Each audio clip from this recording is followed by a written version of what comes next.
Based on an evaluation of countries all over the globe, the Aid to the Church in Need, the Religious Freedom in the World Report 2021, finds that violations against this fundamental human right have expanded and accelerated significantly since our last survey in 2018.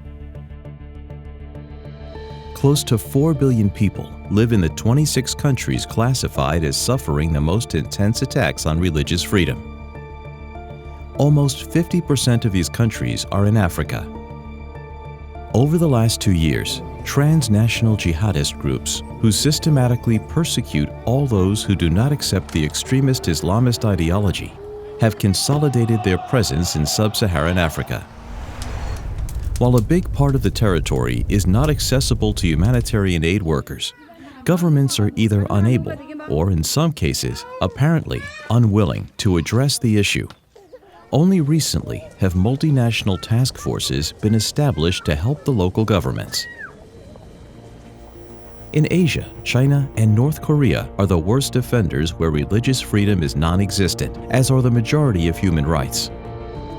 In China, state control is increasingly oppressive. Mass surveillance, including artificial intelligence, refined technology, a social credit system that rewards and punishes individual behavior, and brutal crackdowns on religious and ethnic groups enforce the state supremacy.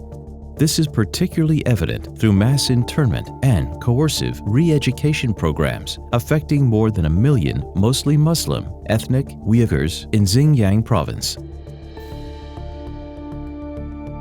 In Myanmar, ongoing assaults against Christians and Hindus in Kachin State have been cast in the shadow of a massive multi-phased attack by the military and other armed groups against the 1 million mostly Muslim Rohingya population in Rakhine State. A growing challenge to religious freedom in Asia comes from expanding ethno-religious nationalist movements. The trend affects billions in this continent, mainly in democratic or semi-democratic contexts, such as Hindu majority India and the Buddhist majority Sri Lanka and Myanmar. The profound impact of religious freedom violations is most evident in Pakistan, where vulnerable women and girls of minority faith groups are abducted, raped, and obliged to change their faith in so-called forced conversions. The rights of these girls and women are so comprehensively denied that they become slaves. In the 36 countries marked in orange in our categorization, full religious freedom is neither enjoyed nor constitutionally guaranteed. During the period under review, President Erdogan of Turkey took steps to position the country as a global Sunni power, threatening the rights of other faiths in the process, as exemplified by the conversion of the Hagia Sophia in Istanbul into a mosque. Islam is promoted in every aspect of public life. In some states in the Middle East, South and Central Asia, and the former Soviet countries, freedom of worship is guaranteed, but not full religious freedom. Furthermore, in some countries, conversion from the majority religion is forbidden by law, while in others, suppressed as a result of strong societal pressures. The COVID-19 pandemic had profound implications for human rights, including that of religious freedom. Militant groups have taken advantage of governments who have been distracted by the need to concentrate on tackling the pandemic. In Africa, for example, Islamist extremists have increased attacks, thereby entrenching territorial gains and recruiting new members. Pre-existing societal prejudices against minority religious communities also led to increased discrimination. For example, in Pakistan, where Muslim charities denied Christians and members of other minority faith groups access to food and medical aid. In the West, emergency measures taken in response to the pandemic impacted freedom of assembly and religious freedom, prompting criticism and debate. In this report, we have introduced for the first time a new category titled Countries Under Observation, where we have observed new factors which could have a significant impact on religious freedom in the future.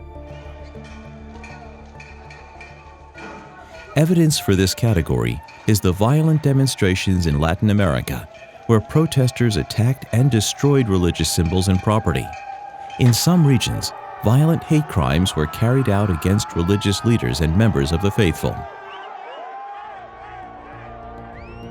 Pope Francis has defined what he terms polite persecution, in which evolving values and new cultural norms have consigned religions to what he calls the quiet obscurity of the individual conscience.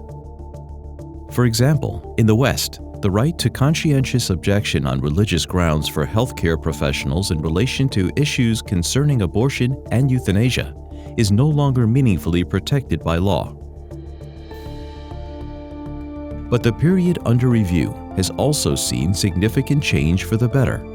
There was important progress in terms of religious dialogue, and faith leaders were able to play an increasingly important role in conflict resolution, helping to bring warring sides to the negotiating table.